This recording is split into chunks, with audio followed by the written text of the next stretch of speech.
relatives, was because back then, if you were not Catholic, then you'd be denied of all rights. So that's how the King of France became owner of the land. The next step was colonization. So the King of France, he sent some highly educated people to develop the area on his behalf. And the rare educated people who would accept to come here back then were the priests.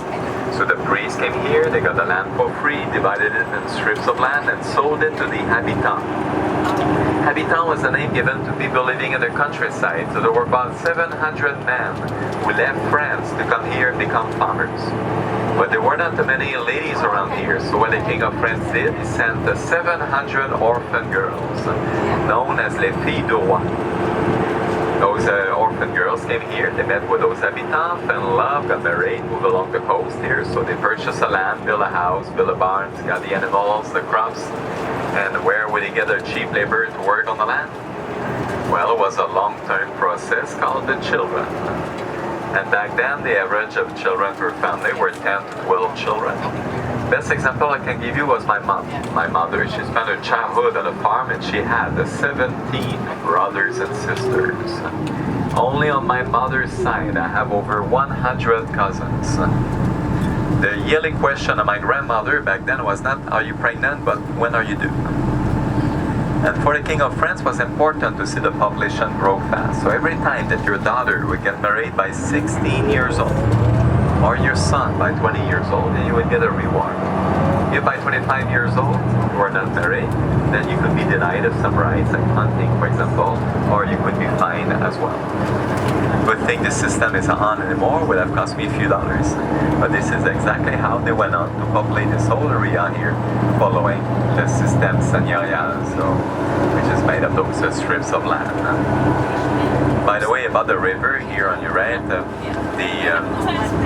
in the past, people living here was easier to make it to the island in the winter than was in the summer because the side of the river freeze completely. And there's some natural ice bridges that would form, so people with the horses and the sleigh could make it across the river on those natural ice bridges instead of heading all the way back to the bridge that we used earlier to cross it to the island.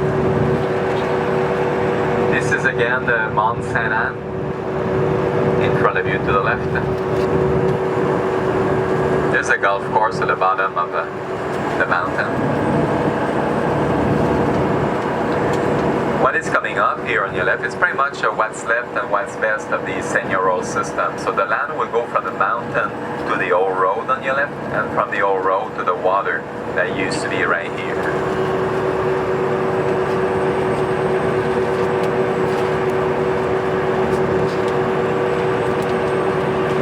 More now, these farming land are being sold.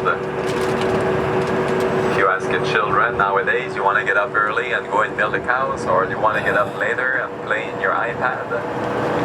We know what is the trend. So, just to give you an example of how much things are changing around here, look at this street coming up on your left.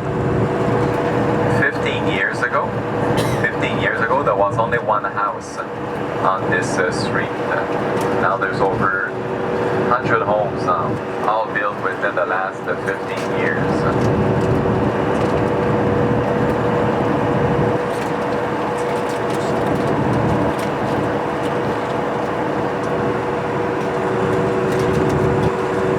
In the summer, you can get onto the gondola going up the top of the mountain.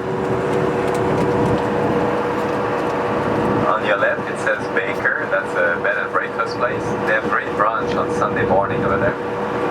Authentique Quebec cuisine.